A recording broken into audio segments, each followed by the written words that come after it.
Crónica universal de nuestra época. Capítulo primero. El comienzo de un siglo.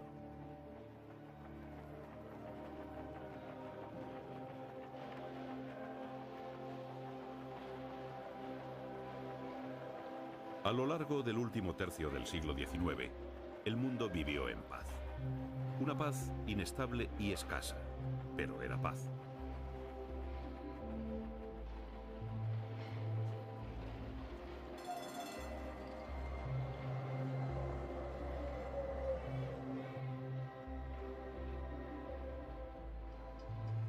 Los conflictos se resuelven rápidamente y no hay campaña que dure más de 2 años ni que perturbe el desarrollo económico y político.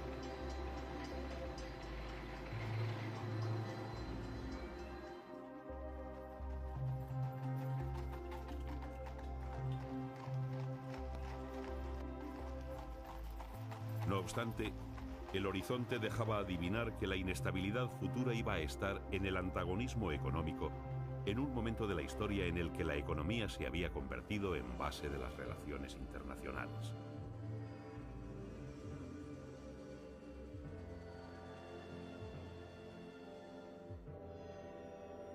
A ello se unirían las fricciones coloniales y un sistema político-militar inédito hasta entonces, la paz armada. Este panorama acrecentó rivalidades y recelos, tanto que cuando en 1898 Nicolás II hizo un llamamiento al desarme, Alemania llegó a decir que todo era una trampa rusa. El ultranacionalismo contribuyó al desequilibrio europeo de finales del XIX. Rusia hablaba de paneslavismo, de rusificar Polonia.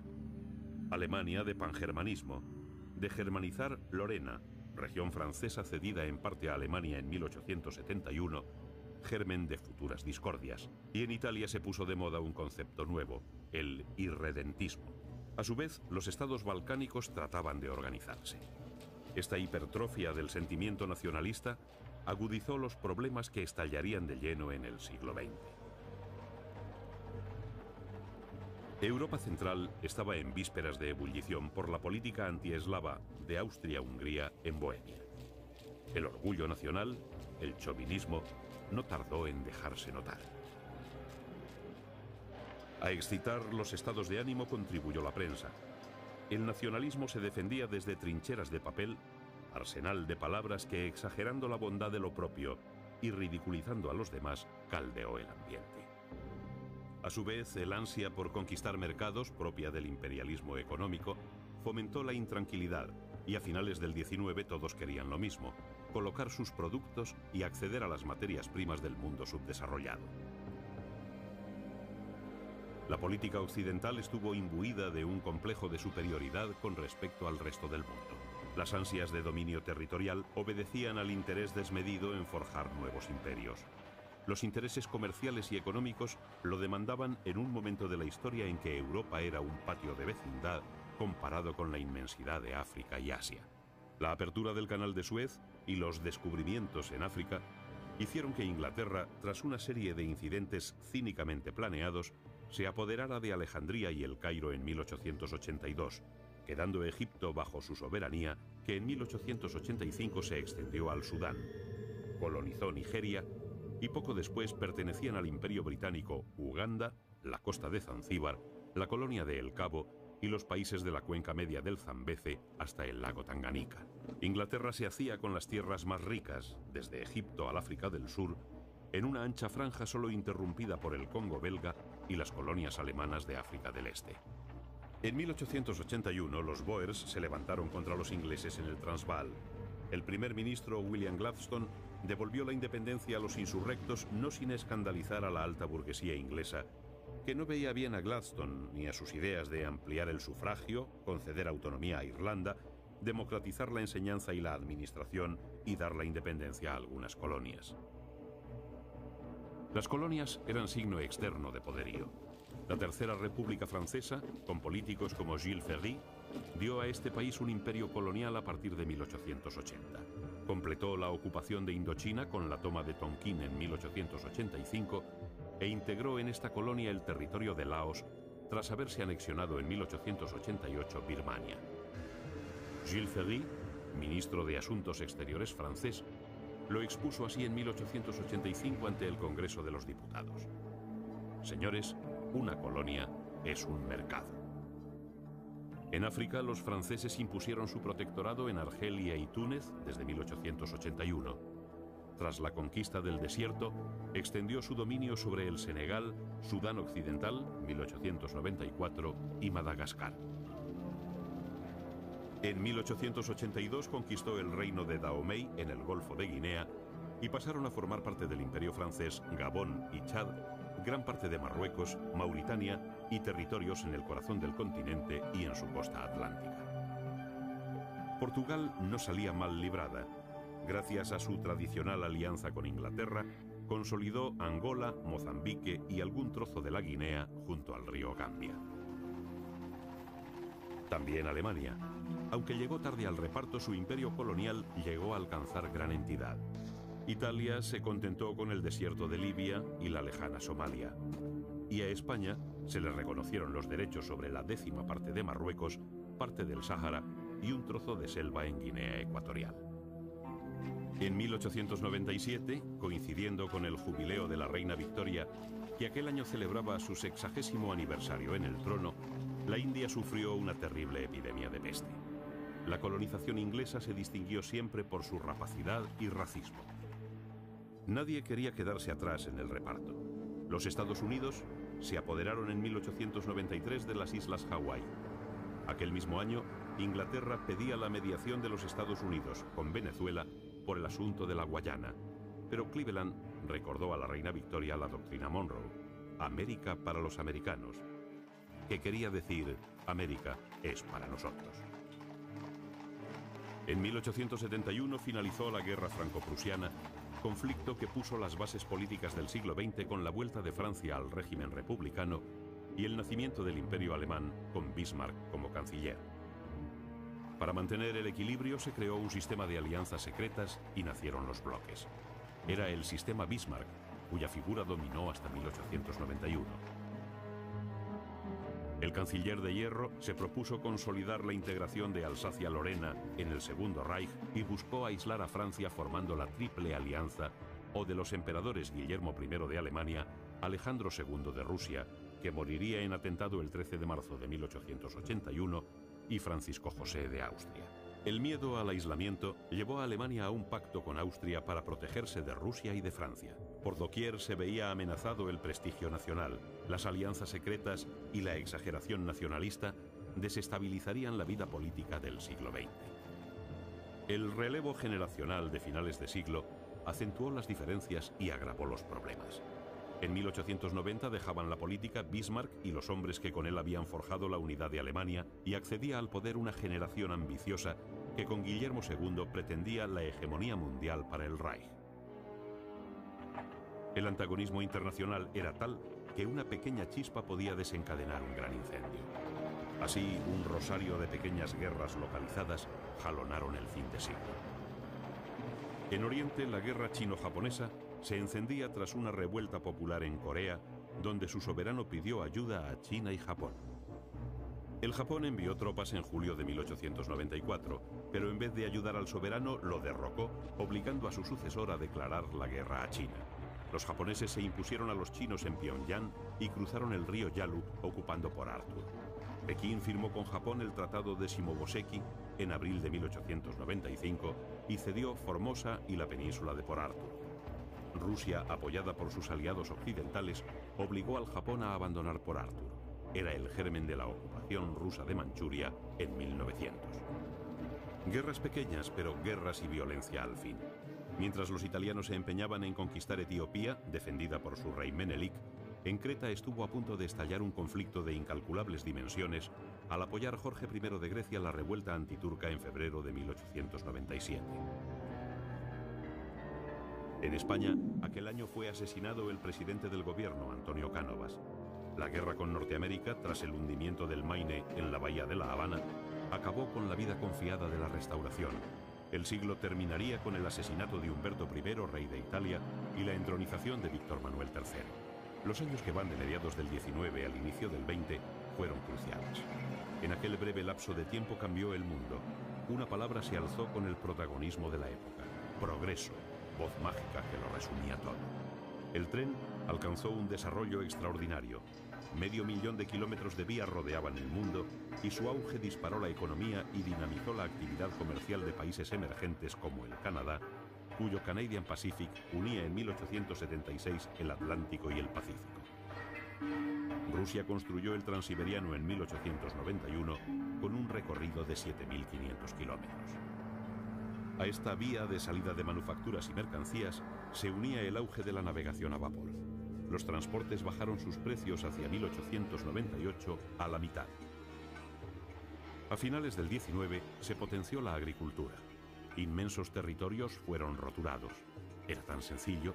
La tierra apenas costaba nada y sus productos llegaban con rapidez y a bajo coste a los mercados. Se había inventado la cosechadora y en 1889 se empezó a fabricar el tractor de petróleo. Los emporios agrícolas americanos, la ingente producción de Rusia, que compró con trigo sus primeras máquinas e instaló las primeras fábricas, la iniciativa india para racionalizar sus cultivos de cereales, la lana australiana, la enorme producción cárnica del cono sur americano, que se vio potenciada a partir de 1875 con los mataderos frigoríficos creados poco antes por Daniel Holden. Todo este boom agropecuario de un mundo emergente, que contaba con extensiones gigantes, fue en detrimento de los países europeos. Inglaterra, que en 1890 era autosuficiente en trigo, en 1900 importaba el 60% del cereal. Algo parecido sucedería en Alemania y otros países europeos debido al éxodo del campo a la ciudad, donde las fábricas requerían mano de obra en un momento de fuerte emigración europea a Estados Unidos, Canadá, Australia, Argentina o Brasil. De enorme importancia para comprender la historia del siglo XX fue que Alemania se convirtiera en la primera potencia industrial europea, doblando a Inglaterra en producción de carbón y produciendo 5 veces más hierro y acero. Era el motor de Europa. También Francia aceleró su maquinaria industrial. Si en 1890 consumía 864.000 caballos de vapor, en 1898 consumía 1.000.000 más. El auge del ferrocarril, que tenía que servir ingentes cantidades de hierro colado y acero, conllevó el de la siderurgia. Si a finales de 1890 la producción mundial era de 27 millones de toneladas, en 1899 se duplicó. Lo mismo sucedía con el acero, lo que produjo hacia 1890 una segunda revolución industrial. Surgieron industrias nuevas basadas en la aplicación del motor de explosión, la electricidad, la química. Nada iba a ser igual. Comenzaba una nueva forma de colonización, la industrial y económica. Se creó una economía monetaria que generalizó el crédito. Grandes instituciones financieras pusieron de moda los bancos de depósitos y la gran empresa se acostumbró a recurrir a los banqueros. A partir de 1895 la economía mundial se transformó. A un momento dulce de la vida económica convenía una estructura política que potenciara la paz y garantizara el orden. Por iniciativa del zar Nicolás II se celebró en 1899 la Conferencia de La Haya. Americanos, europeos y potencias asiáticas acordaron resolver los conflictos mediante arbitraje. Todos firmaron. La estructura política finisecular puso las bases del siglo XX, pero los cambios de vida se debieron a los grandes inventos.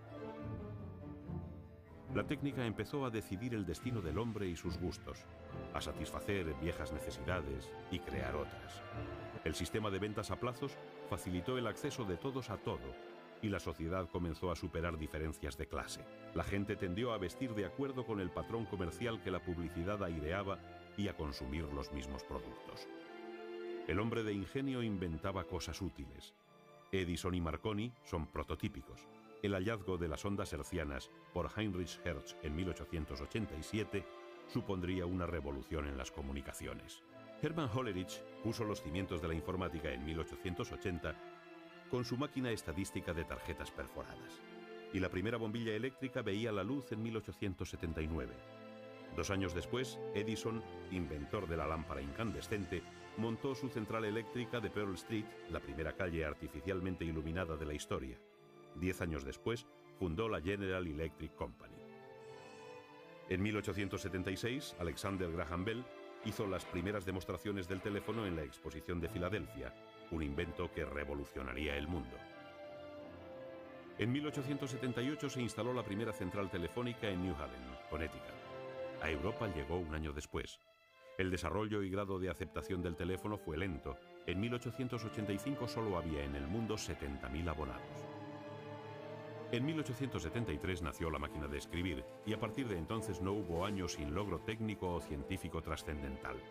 El submarino, el fotograbado, la estereofonía, el automóvil, el dirigible, la estilográfica, la motocicleta, el neumático, el cine, la radio, el teletipo. Una lluvia de genialidades transformó la vida y asomó al hombre a una era nueva. El físico Antoine Becquerel observó en 1896 que el uranio emite una radiación activa frente a las placas fotográficas y descubrió la radioactividad. Louis Pasteur demostró que los microorganismos eran causa de enfermedades y Robert Koch aisló el bacilo de la tisis. El mundo deportivo recuperó en 1896 un acontecimiento procedente de la antigüedad clásica, las Olimpiadas, iniciativa de Pierre de Freddy, barón de Coubertin. La primera Olimpiada moderna se celebró en Atenas con la asistencia de 285 deportistas de 13 países. El béisbol se consagra como el deporte rey en América, consiguiendo un auge sin precedentes. El tenis empezaba a atraer a las damas. En 1884, Maud Weston ganó el primer campeonato en Wimbledon. En el mundo del boxeo se dio una pelea singular entre Andy Bowen y Jack Burke en Nueva Orleans, una tarde de abril de 1893. 7 horas duró el combate y los boxeadores participantes acabaron mal. Pero la sensación del momento fue el cine. Thomas Alva Edison impresionó antes que nadie una película, aunque las primeras proyecciones públicas las llevó a cabo Louis Lumière con un aparato que llamó cinematógrafo, accionado por una manivela que pasaba 16 imágenes por segundo. Su impacto fue tremendo.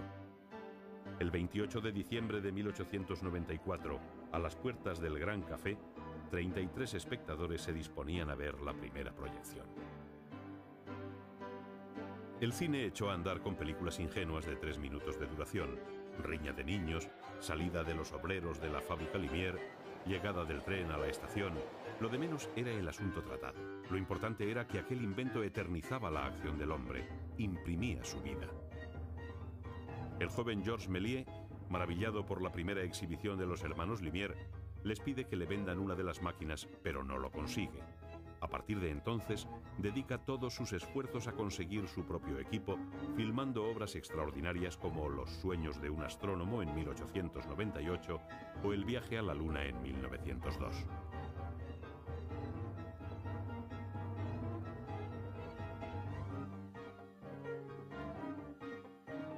La pintura adquirió tintes sociales. Claude Monet, pionero del impresionismo, andaba de un sitio a otro pintando el campo. Degas pintaba carreras de caballos y bailarinas. Renoir captaba la impresión pasajera y vibrante del momento fugaz. Al impresionismo siguió el neoimpresionismo de Seurat, Signac, Van Gogh, el holandés que murió consumido por su delirio de luz y color, y Toulouse-Lautrec. Es un momento estelar en el que conviven impresionistas y simbolistas como Cézanne y Gauguin.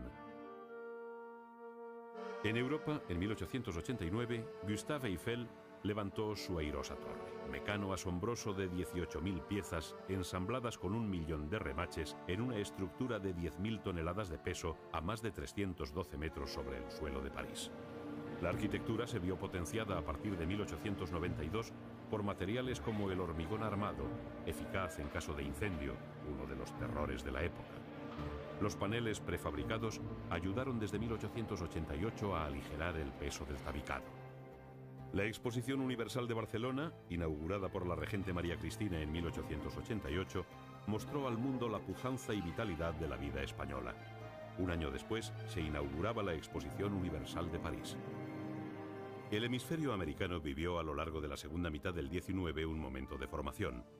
Entre 1870 y principios del siglo XX se constituyeron 15 nuevos estados.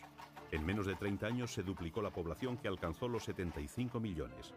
La clave de la industrialización norteamericana fue su mercado interior, ampliado por oleadas de inmigrantes, un mercado sin barreras ni cortapisas aduaneras y casi sin impuestos. El oeste, campesino y ganadero, se alineó con el Partido Demócrata, abanderado de la libertad de comercio. Nacieron las centrales sindicales. Grover Cleveland cuyo último mandato terminó en 1897, había salido de sus filas. Eran vísperas del gran capitalismo americano. El sur se convirtió en una potencia textil. En la región de los Grandes Lagos creció la industria conservera y el descubrimiento del petróleo disparó una nueva fiebre del oro. Los nuevos líderes civiles, nacidos de las capas humildes, valoraban el trabajo más que al trabajador. John Rockefeller creó la primera refinería de petróleo de los Estados Unidos y levantó la Standard Oil Company. Andrew Carnegie se convirtió en el rey del acero y Pierpont Morgan en el de las finanzas. Pero nadie supo ni quiso apartar al país del racismo. En 1882 se limitó la inmigración de pobres y gentes de color, contingente humano que comparaban a enfermos y criminales. En Sudamérica la estabilización fue en aumento a partir de 1880, tras la crisis que siguió a la independencia. Una nueva forma de pensar, basada en la explotación de recursos y la exportación, posibilitó el progreso. La democracia se asentó en algunos países, pero el caudillismo estaba pronto a reproducirse. México, Chile, Brasil y Argentina fueron los más avanzados. Un proyecto gigantesco, más ambicioso que el de Suez, comenzó su andadura en 1882 con la excavación del Canal de Panamá confiada a Fernando Lesseps. En lo social, las bases del siglo XX se asentaron entre 1870 y 1900. El obrero tomó conciencia de su fuerza. Las organizaciones sindicales hicieron valer su importancia. Karl Marx, muerto en 1883, había publicado El Capital, obra precedida de otras en las que se abundaba en asuntos como la plusvalía, el salario, el precio, en vísperas de la depresión económica que caracterizó el fin de siglo. Todo se tornaba complejo y difícil. La política iba a contar a partir de entonces con una dimensión nueva, la del proletariado, consciente de que su fuerza podía acabar con gobiernos y políticas. Ni Sherlock Holmes, el astuto detective inventado en 1887 por Conan Doyle, podría recomponer la a menudo difícil situación a que la agitación social podía conducir a una nación. En 1877, León Tolstoy había publicado Ana Karenina y Gerhard Hauptmann escribía en 1892 Los tejedores de Silesia, drama de la revolución social que hacía ver que el siglo XX sería el siglo de las masas y que los desórdenes sociales irían en aumento. Las huelgas se generalizaron incluso en los Estados Unidos, donde se reivindicaba la jornada de 8 horas. Las trade unions inglesas, el mundo del trabajo, pedía lo mismo en toda Europa y se difundía el socialismo por el mundo. La Iglesia, cuya desaparición propugnó Marx, estuvo a la altura del momento. León XIII, el Papa de los Obreros, dio muestras de talante social en sus encíclicas. Su pontificado largo y lúcido cubrió el último cuarto del XIX y se resolvió en una lucha estéril por recobrar los estados pontificios perdidos por su antecesor Pío IX. Sin embargo, supo restablecer las relaciones entre los estados modernos y el papado. La estabilidad de las monedas, la bajada de precios, la subida del nivel de vida, la posibilidad de emigrar y las buenas perspectivas industriales hicieron que en general los últimos años del XIX fueran de bonanza, aunque latiera la semilla de la discordia atizada por las ambiciones territoriales, la rivalidad económica y la lucha por los mercados. Pero la prosperidad era un tanto ficticia. La clase media vivía bien a costa de la clase baja. El desarrollo industrial favoreció al capitalista, al empresario, al accionista. La concentración industrial provocó masificación en los suburbios. El obrero despreció al señorito y al patrón y soñaba con la revolución. ¿Terminaba el siglo XIX o empezaba el XX? ¿Cómo distinguir si el horizonte se iluminaba con los primeros destellos del amanecer o con las últimas luces de la tarde?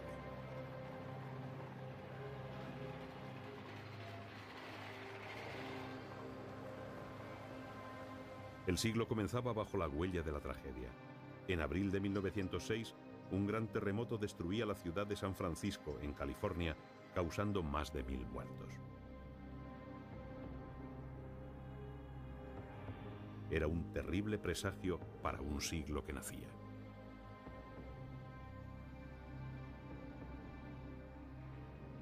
Iban a ser ciertos los temores expresados por McLuhan. El siglo XIX fue el de la reflexión y la cordura. El 20 se presentaba con visos irreductibles de tragedia, donde los hombres iban a verse abocados al enfrentamiento continuo.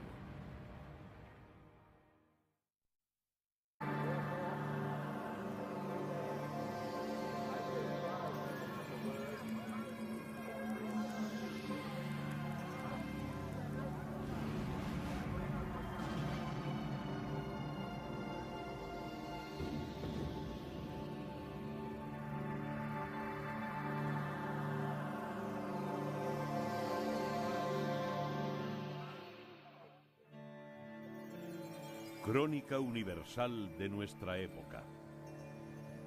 Capítulo primero. El comienzo de un siglo.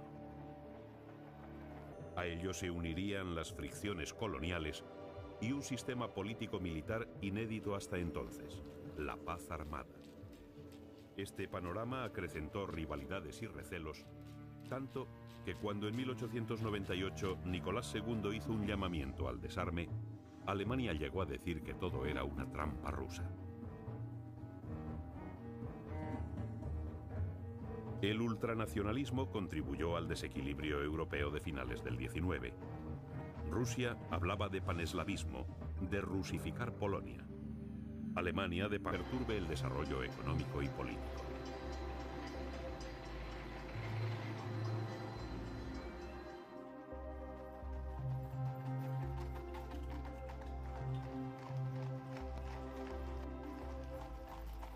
No obstante, el horizonte dejaba adivinar que la inestabilidad futura iba a estar en el antagonismo económico, en un momento de la historia en el que la economía se había convertido en base de las relaciones internacionales.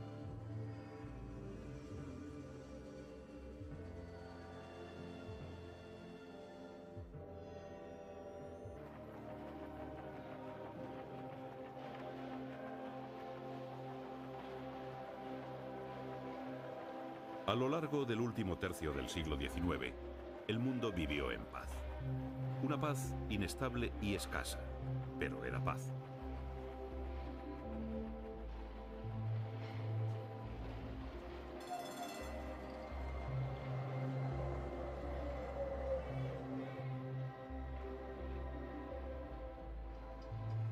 Los conflictos se resuelven rápidamente y no hay campaña que dure más de 2 años ni que